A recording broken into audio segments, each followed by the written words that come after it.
I just realized that Siddiqui's LA hat does explain all the Hollywooding. Ha!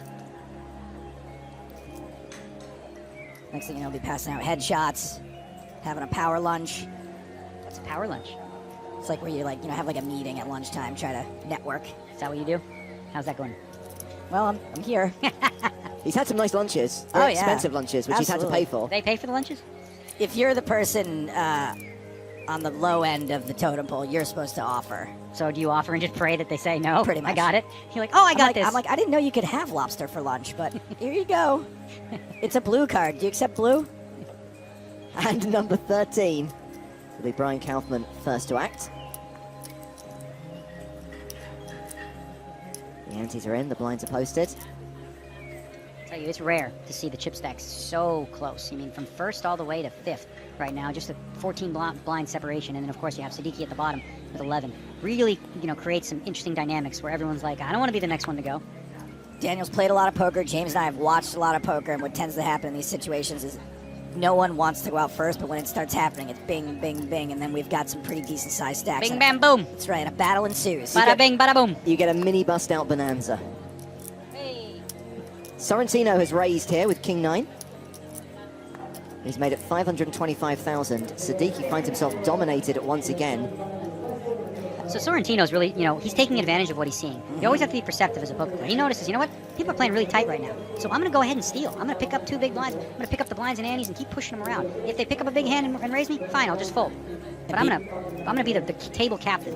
People are going to be playing pretty tight until Usman Siddiqui goes out or doubles up. He's down to 11 big blinds. This is the time for him where he needs to start taking more and more risks. Perfect example of aggression paying off, right?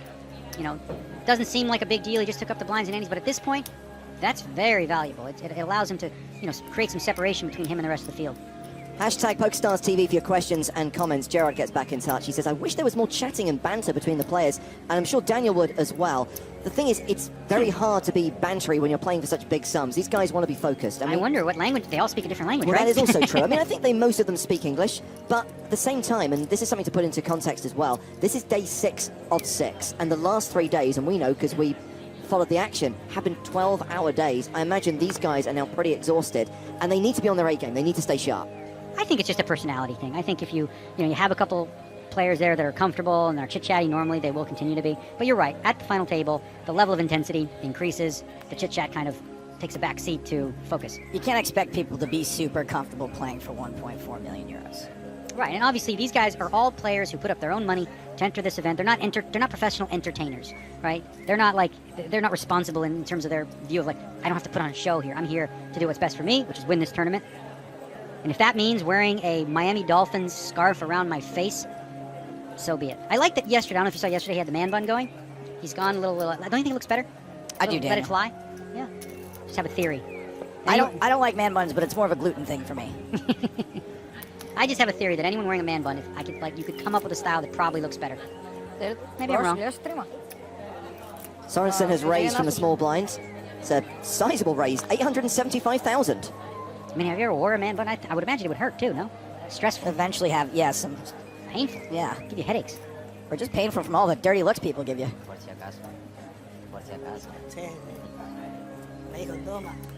So we've been running our competition here on PokerStars TV, giving away WCOOP satellite tickets. Thanks to everyone who entered yesterday's contest. We are going to have another competition today. There will be more chances for you to win, but congratulations to these 5 PokerStars players. Renkin at 8, Kenny, Ognarasin, KitKat, and Pedro.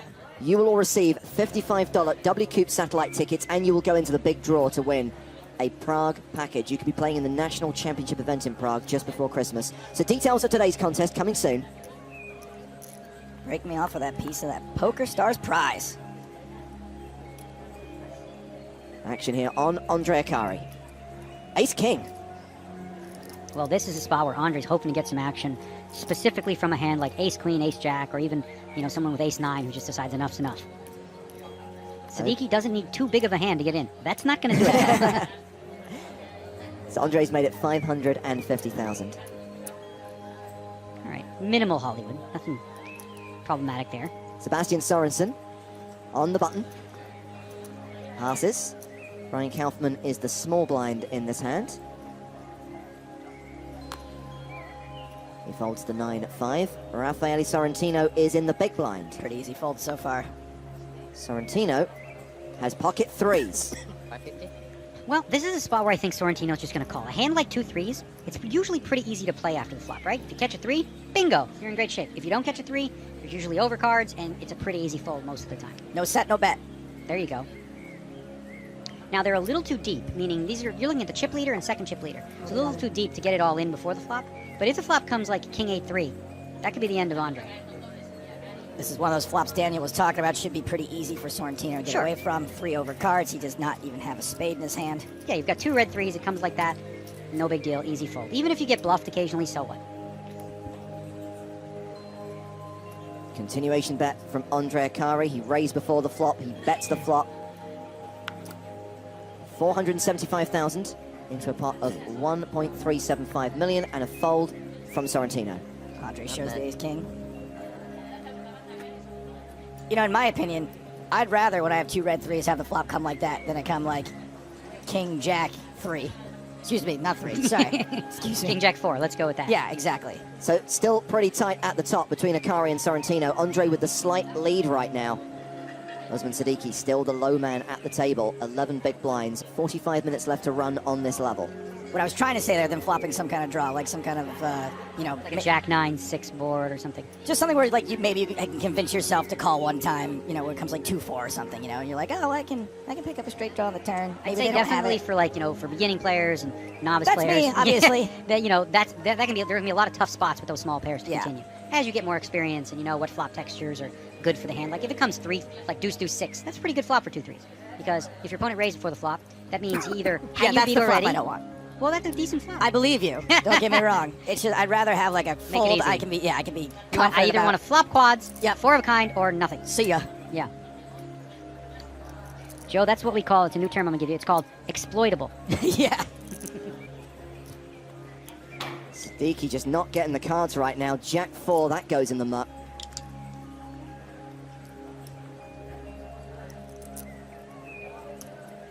Sorensen folds. Kaufman folds the button. Blind on blind once again. Sorrentino in the small.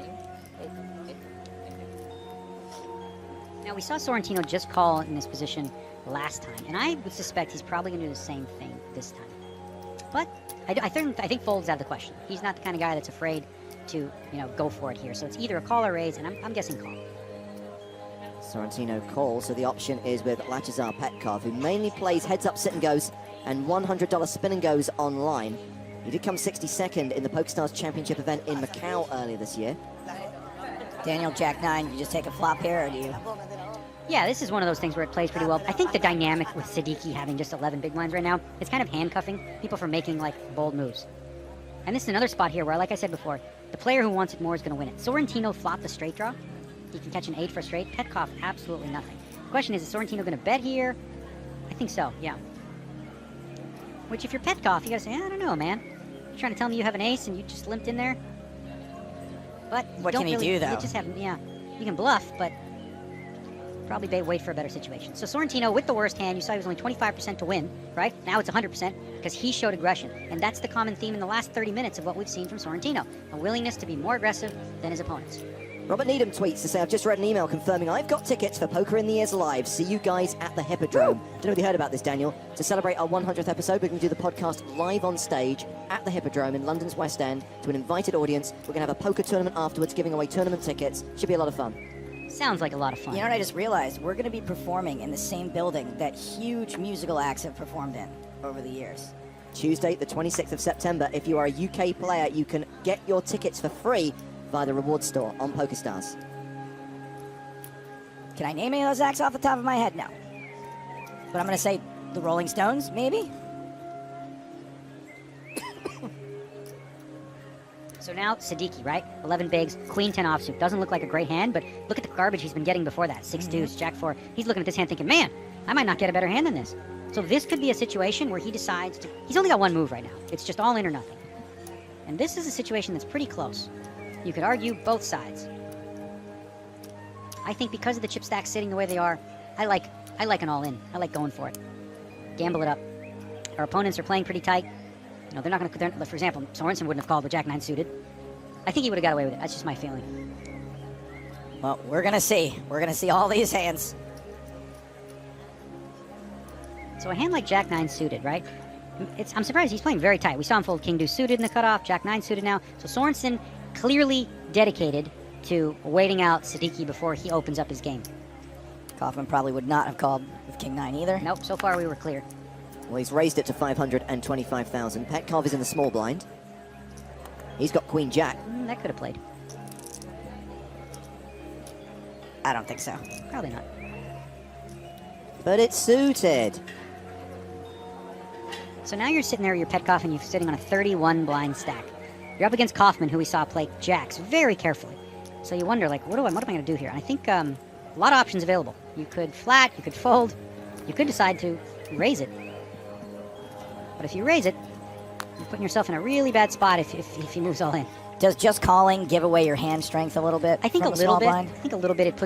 It allows your opponent to put you on a range of hands like Queen Jacks. Yes, King like Jacks Jack 10 and Queen suited. 10. Yeah. So for Kaufman here, he has to decide: am I going to try to continuation bet and steal this pot, or am I just going to wave the white flag? That looks like a dangerous board that Petkov might hit. So he does decide to give up. Try to give himself a free shot at a king. Deuce on the turn. So now Petkov knows. Listen, I got the best hand. The question is, how do I play it? Do I bet here, protect it, or do I check and hope Kaufman bluffs at it?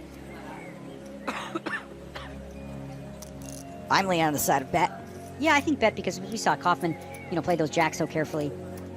He doesn't seem like the type of player that's gonna, do a lot of elaborate bluffing. So I would go ahead and protect these jacks right now.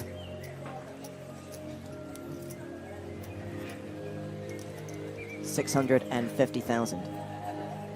Well, Kaufman is not thinking about calling, right? The only thing he could be thinking about is, can he make a move and, bluff this pot through? I think it's, what's he doing? He's going to make he called? Yes. What the? Okay, Daniel, because this is a little confusing. Is he calling because he thinks King High might be the best hand, or is that a float and he's going to try to bluff the river? That's such a risky, strange play from Kaufman to just call here.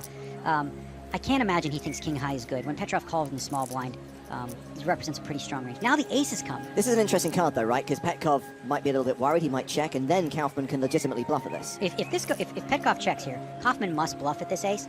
The question is, will he? If he doesn't bluff at this ace, then this was a very poorly played hand by Kaufman. If he does bluff at it, it ends up looking like genius, but wow. There's the check from Petkov. Is that kind of understandable from Petkov that Kaufman's going to call with ace high sometimes Sure, on the turn? If Kaufman had a hand like ace king, he might check the flop, you bet the turn, and he might call. Also might do it with king 9 apparently. But I think now for Kaufman, he's just very lucky. Even though he doesn't actually have the ace, he's very lucky that card came. Because there's very few cards Petkov would even consider folding on the river. 900,000. It's a relatively small bet. It might be too small. So now you might make Petkov a little too curious with that very small bet. He's getting very good odds to call. And he's got second pair. It's a decent hand. He's only really worried about the ace. And the most obvious flop draws also missed. He's getting 4-1 odds on this call. If you were Kaufman and you were trying to push this guy around, you probably should have bet more in this spot and make it more difficult of a decision. So obviously, Daniel, we know what 4-1 means. We know that it's only 900,000 for him to win 3.65. But isn't there something people say he only has to be right? You can take those. Sure. So basically, if you're sitting here in your Petkov, you basically only have to be right 1 out of 4 times. That's pretty good odds in a spot in this situation. It's a weirdly played hand. It's just strange. So now Petkov is going through all the possible hands. Okay, so Kaufman raised for the flop. Got it. So now I checked. He checked back. Now I bet, and he called me, and the ace came, and now he bet after I checked. So there's a lot of hands with an ace in it, and he can't beat that. So really tough decision here. And if you did call with ace high on the turn, and you did hit your ace, you might go for a little bit more value than this, right? I don't know if that's true necessarily. I think that, if you did hit the ace, maybe you do want to get called, right? So you want to give the guy a good price. He's definitely taking his time. Make it more confusing then. Well, he's counted out the 900,000, but he has not yet called the bet. 1 burgundy chip, 4 black chips. Go across the line. He calls Kaufman's bluff. And Petkov will win a not insignificant pot. So obviously you never want to be too critical because you never know what it's like to be in these situations. But I think Kaufman's made 2 huge mistakes so far today. One with the 4 jacks, he didn't maximize value. And here, ran a bluff in a spot that just, got sniffed out and the bet sizing was weird. What is you being very critical then? Oh, that wasn't... You said you shouldn't be too critical, and you get 2 huge mistakes. Yeah, well, I mean, it was... Jeez, glad you sugarcoated it. Petkov moves over the 10 million mark, and at this point, Daniel, we're going to give you a break from the booth. I know you're going to be back later. Thank you so much for your analysis so far. All right, guys. Daniel Negreanu from Team Pro. We're going to be joined very soon by Jamie Staples from Team Pro Online as we continue to play down to a champion here in Barcelona. Joe, we've been playing for more than an hour, and I've got to be honest, I'm really surprised we have not lost a player yet. I can't believe we're still six-handed. I think it is a testament to how badly the players at the table want to stay in this tournament. Andrea Kari, lots of experience. Rafaela Sorrentino, lots of experience. These other 4 guys, I think this is very likely to be their biggest shot at a $1.4 million first-place prize. And of course, everyone expecting Usman Siddiqui to go broke anytime soon. He's now got fewer than 10 big blinds. They all want to ladder up. They all want better prize money. We've only caught one of Sorrentino's hole cards here. We talk about those microchip scanners. Sometimes if the players don't put their cards perfectly side by side in the box, we miss one of them. I'm going to hazard a guess and say he doesn't have as good a hand as Usman Siddiqui. I'm going to wait till we see the other card. Okay, fair enough. I do not like to speculate. Siddiqui finally with a hand.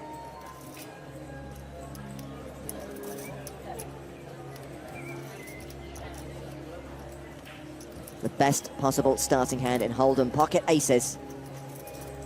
Fewer than 10 big blinds. I mean, the standard move here with any hand you're going to play, 9 big blinds, is to rip it in. Yeah. He's probably tempted right now to not do that, but that's going to send off alarm bells. What's your play? Yeah. Your stack is what? Sorrentino very surprised and mightily suspicious. King, Jack 5. I'll say this. Just calling is a little less suspicious than putting in some sort of weird raise. The trend right now these days is to peel a lot of reasonable, sort of middle-of-the-road hands from the big blind. Even if you're short, take a free look at the flop. A hand like Jack 5, maybe. You might go, okay, I don't want to just give these chips up. Sorrentino continuing. Following up that pre-flop raise with a bet on the flop. Does Siddiqui get it in now?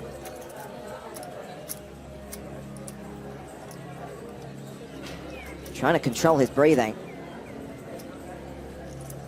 You can sense Siddiqui's excitement here to have such a monster hand and a chance of doubling up.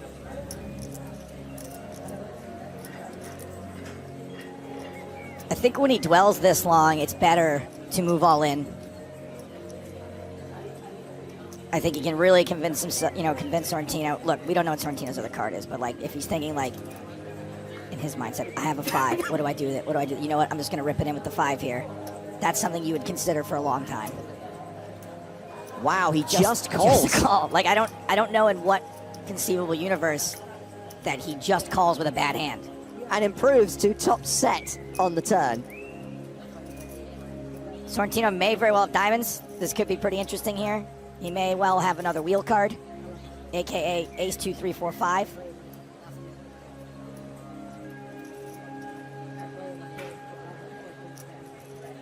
Siddiqui checks. And Sorrentino's got to be awfully suspicious about the way Siddiqui's playing this hand. Yeah, what's he going to get him to fold now? Sorrentino does not fire again. He checks behind. This hand goes to the river, which is the 3 of diamonds. So now we really want to know what Sorrentino's other card is, because if it's a diamond, he has just sucked out on Siddiqui. He has just got there on the river. And there is no way that Siddiqui is ever folding a set of aces with most of his chips already in the pot. Somebody get Chiquita in here, because this is bananas.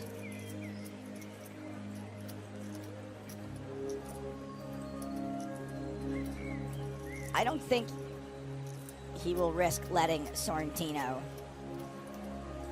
check behind. It's really hard with Siddiqui having the other 2 aces in the deck for Sorrentino to have something that he can really love in this spot, other than a flush, other than a straight. And those 2 hands are very difficult to make. We know it's entirely possible that Sorrentino could have either one of those 2 hands.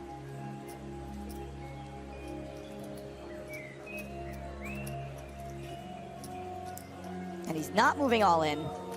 This is so bizarre. Sorrentino just calls. And Sorrentino He's gonna muck, right? He does not have another diamond. cannot beat Ooh, a he set did of catch the aces. case ace. 550. All the aces were out, and I guess you have to give credit to Usman Siddiqui. He kind of got max value there. You gotta give credit to the board, I think, a little bit too. Siddiqui near enough doubles up, now playing 17 big blinds, 4.3 million. Sorrentino drops down to third in chips. A lot of wacky play here. It's whackity schmackity doo. Crazy stuff. So I did say we'd give you the details on today's WCOOP satellite ticket competition. Basically, we're giving away 5 satellite tickets. What we want you to do is play a real money poker hand on PokerStars. It can be cash, it can be Zoom, it can be spin and go. We need you to win with the Queen of Spades and the Queen of Diamonds as your hull cards. Queen of Spades, Queen of Diamonds, because that was the hand that John Joanda won this tournament with back in 2015. If you do that, if you unlock that achievement, we need you to send us the evidence. Take a screenshot or send us the boom link with the hand ID and the hashtag PSC win. If you do it before midnight tonight, we'll put you into the draw. 5 winners will be drawn at random. Those 5 winners will get $55 WCOOP satellite tickets, plus all the winners from this week will go into the draw to win that PokerStars Championship Prague national event package worth €2,500. I would like to reiterate that when we say send it, we mean on Twitter. Do not print it out and mail it to us. It will not get here on time. It's Sunday, and it's Spain. We will probably get it a month or 2 from now. Hashtag PSC win. Remember, it has to be the boom link or a screenshot. You must include the hand ID in your tweet, plus hashtag PSC win. And today's hand, one more time, Queen of Spades, Queen of Diamonds.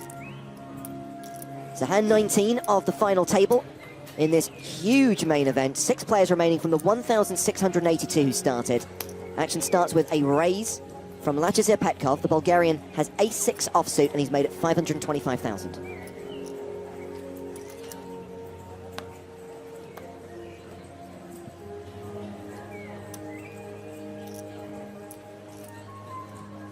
Lachazar of the Hill people. Sebastian Sorensen in the big blind with 7-5. He's closing the action. He knows that there's no one that can raise after him. He might be tempted to call here. Better if it's suited, but he can make some fun stuff happen with 7-5. Of course, he does have the option to raise. And he is going to exercise that option. Wow. Maybe everyone's getting a little bit bored. They're fed up with waiting out players, and it's like, right, let's play some poker. So Petkov made it 525,000. This re-raise from Sorensen is to 1.3 million.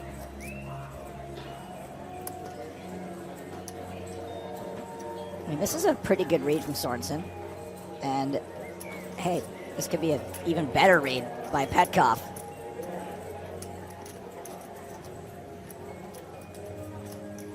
And going by the action we've seen so far, Petkov has no reason to believe that this is a bluff. Yeah.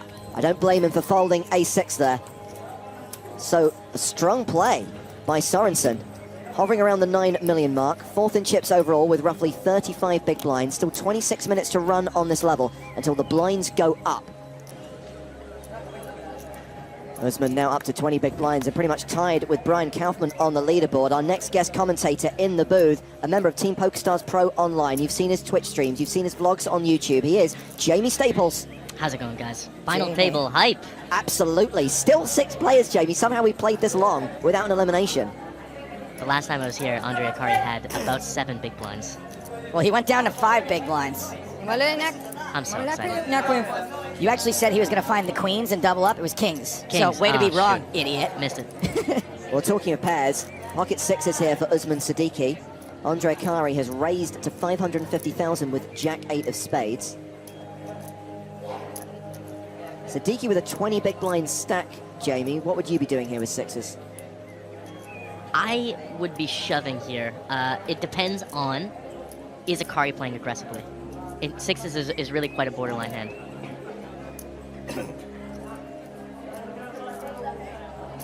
It's a tough spot to pull the trigger. I mean, there's a lot of money up for grabs here. Here Trigger it is. pulled. He is presented with the red triangle that denotes he is all in. Sebastian Sorensen is having a think with Queen Jack. Oh, come on. As he misread his hand.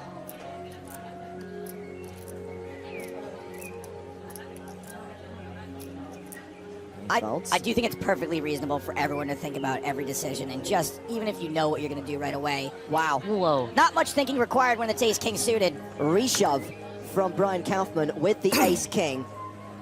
Everyone else has folded, the cards go on their backs, and this is a coin flip. It's what we call a race. It's 50-50 between the pocket pair and the two overcards. One of the two hands has a slight mathematical advantage. The two sixes, kind of like Care Bears versus My Little Pony.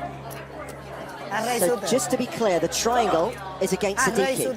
He's the player at risk here, but if Kaufman loses, if sixes hold, Kaufman will be left with one big blind, just 425,000 chips. Jamie Care Bears, My Little Pony. Real quick. Care Bears. Correct. Pocket sixes.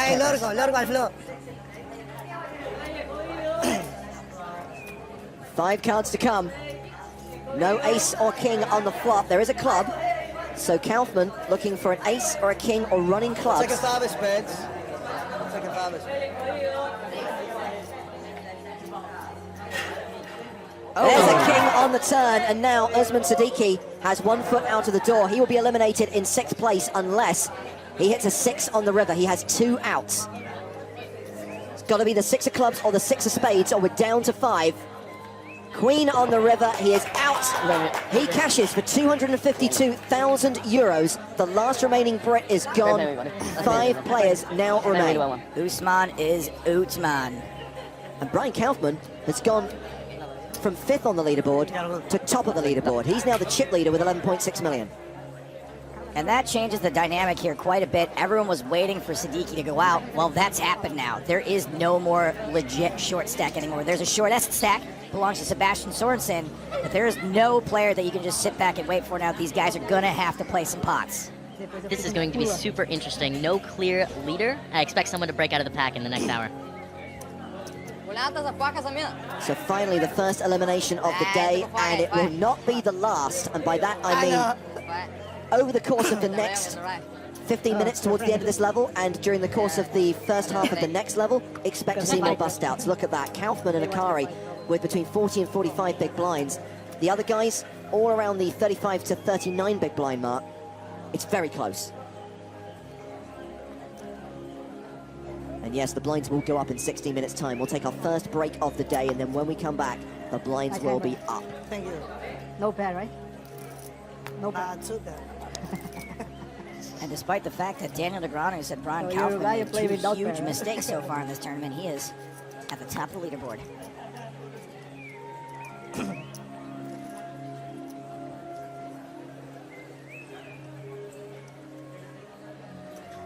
King 8 in the small blind here. Definitely a hand you're going to want to play. It's not a great hand normally, but there's only one opponent left to act, which means that it's a pretty decent option. Plus, of course, now we're 5 players, short-handed, so you can play a lot more cards, Jamie. You can. The action ramps up the less people at the table. And we've seen a lot of blind-on-blind confrontations so far.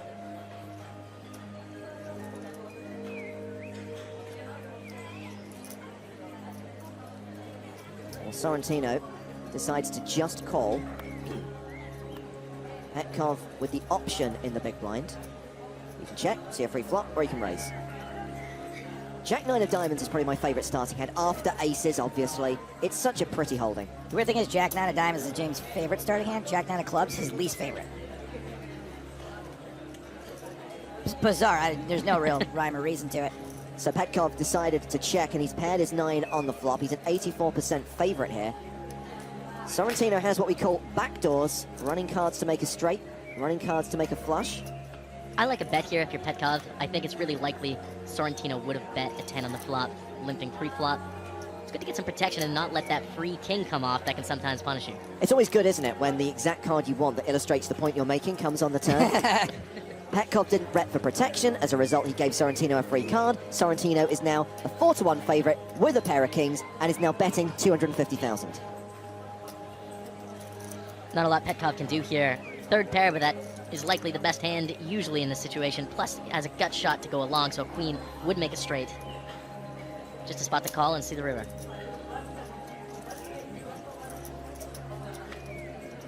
On the river card is another 9. So Petkov improves to trip nines. What a swingy hand, and Sorrentino's got to think he has the best hand here. Now, the question is it better to play with a check and maybe catch a bluff from Petkov, or to bet yourself? Now, he's going to find out in a second here that his king is not the best hand. If you bet yourself, you do open yourself up to getting bluffed, but sometimes you want that to happen. So, yeah, you could have your opponent put in a bluff, and then you get to catch it. I think the main consideration is you don't want to let a 10 check. You want to charge a 10. So 475,000 is the bet from Sorrentino. Is there any chance that Petkov raises here, or is the board too scary? I was going to say, Jamie, this is a spot where I struggle. I tend to get not as much value as I can all the time. I think to myself, what worse hands can call me if I raise here?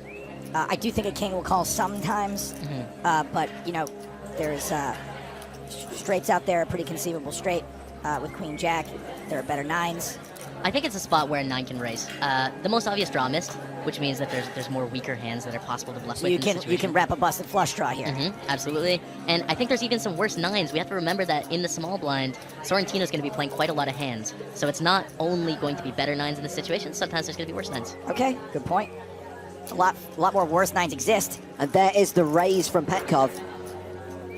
Going for value here with his trip nines. Makes it 1.125 million.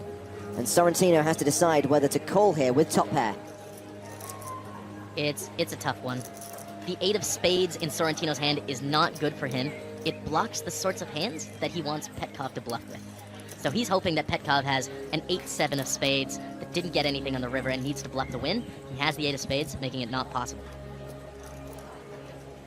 It's a really tough spot. Top pair, not that much to call, but I think if he thinks about it hard, he can get away here.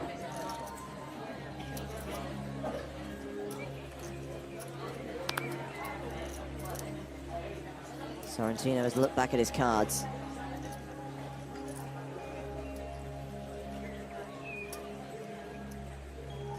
Trying to judge his opponent.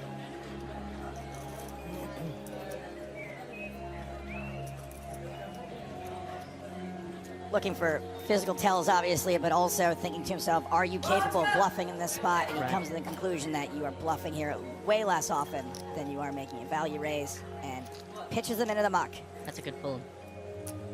Petkov now second in chips. Again, it's important to stress that it is really, really close right now, and everyone is also really shallow. So the chip lead is going to change all the time. Sorrentino is now officially the shortest stack at the table. And bear in mind, he came into play today as chip leader. But there's not that much difference between having 35 big blinds and 46 big blinds, which is what Kaufman, the chip leader, has right now. They basically mean the same thing. One person fighting another is disaster. You don't want to get into a 55% all-in here. You need a much bigger edge. The pay jump differences are huge. And we talk about it being shallow. We talk about these guys not having very many chips to play with. That situation's only going to get worse in 10 minutes' time when the clock runs out on this level and the blinds then jump. Tournament poker. It's the best, you guys. It's so great. There's a lot to think about. So Kaufman with King 10. Technically the chip leader. Raises here to 525,000. Sorrentino folds the button. Petkov in the small blind. This is the shallowest I can remember one of our tournaments being in a long time. Five-handed. And, you know, again, just to reiterate, shallowest meaning that just not a lot of chips in play. It's been a battle. Huge field out there this week. So 7-5 suited in the small blind, sitting on 10 million chips. Well, how much you play? 12? It is an interesting opportunity to put in a 3-bet here. It's scary. I don't think I have the heart to do it, but... There hasn't been a lot of horsing around. Pretty straightforward stuff, even more than like tight, just bona fide tight play. I think we saw one funky 3-bet from Sorensen, and that's about it. Here we go. Funky 3-bet alert. And I just wonder if part of this has to do with the fact that the stream is catching up. 10.4. Absolutely. That is another dimension today, being able to see the whole cards after the delay. Get some reads on your 10.5, opponents. 10.6. Now 11.5. You know, word is reaching the players how tight everyone's playing. Thank you, I don't have to count now.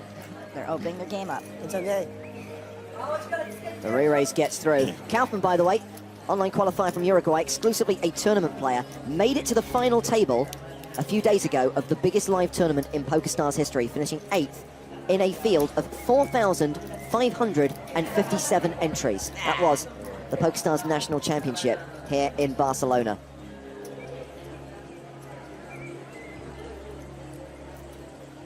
So we talk about what a long slog, what a long haul this has been. Yeah. 6 days of this tournament, 5.5 at this point. He did it something similar a couple days before that. I mean, it's been almost twice that long for him. Can't imagine a 4,000 player field. They weren't playing short days in that event. He's going to sleep for a week after today. And a bet made of money. Petkov on the button. Action's been folded to him. King 4 offsuit. And he's opening up his game a little bit. Which currency do you think would be the comfiest to stuff your mattress with? The euro, the pound? Bitcoin? Bitcoin. Is there any country that uses goose feathers as currency? Andre Akari has an ace in the small blind, ace 9. So this is a really interesting one here because ace 9, if it were to re-raise in this situation, it doesn't play very well after the flop. It's a scary hand to play after the flop. That said, it is ace 9. This is much better than the average hand, so it's a dicey one. Short-handed aces are always pretty strong. Ace 9 is a dangerous one. It's the best, worst ace, or the worst, best ace, really. Ace 10 makes a whole new ball game because you can flop a straight with it. Ace 9 is often out-kicked. There's a big difference there. Yeah. Big difference between ace 10 and ace 9, like you said. Huge drop-off because of that whole straight flopping thing. Akari picked a good time, though, against the king 4. It's going to work out. The re-raise gets through. Andre Akari playing around 11 million chips, as are Lachizar Petkov and Brian Kaufman. Sorrentino and Sorensen. Similar sounding names, similar size stacks. 8.7 million for Sorrentino, 8.4 million for Sorensen. I mean, even though you see an almost 3 million chip difference between Petkov and Sorensen, that is not a lot of big blinds. Just 5 minutes to go until the end of this level and the first break of the day. Also, just to give you guys some perspective, each of these players you see sitting in front of you with 11 million in chips, 8 million in chips, they all started with 30,000 chips. See, that's the thing. It's like a tombstone is really what you're sitting on. You're sitting on a bunch of graves. That's right. Of players that have Built been destroyed. On the backs of other fallen players. My 5K's in there. It's on that table. Jamie's somewhere. 30,000 chips are somewhere spread amongst this table. In fact, look, if I count up 1, 2, it's that one there. That's yours, Jamie. 7-6 of clubs, suited connectors for Petkov, and he is raising 525,000. Andre Akari has folded. Sebastian Sorensen in the small blind with 8-7.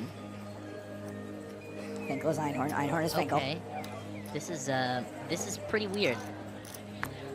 8-7 offsuit is not a great hand. I'm not sure why Sorensen's choosing to call this one in the small blind. A little bit surprising to me. Now, it is a good situation here in that he's up against 7-6. Somehow he's dominating, and somehow he flops a open-ended straight draw. Queen 10-9 on the flop. Action on Sorensen. Now, Jamie, even though this is an open-ended straight draw, it's not a great one, right? It isn't, no, because if a jack comes making the straight, any king beats that straight, and it's fairly obvious there's 4 to straight on the board. So it's not the strongest straight draw. That said, if we take a step back and we think from Petkov's position here, when he sees a call in the small blind, that usually smashes this board. A lot of king queens, king jacks, jack 10 type hands. Queen 9, jack 9. Just, I mean, it's really hard typically in the small blind to not have a pair or a draw on this board. And Sorensen is not playing in flow. He did not check to the razor. He leads for 950,000. Petkov is sitting there with just 7 high.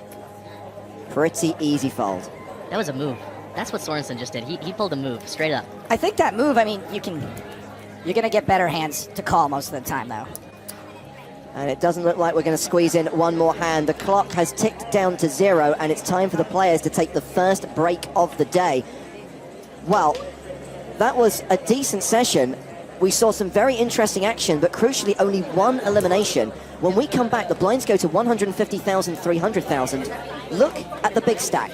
36 big blinds. The short stack, 28 big blinds.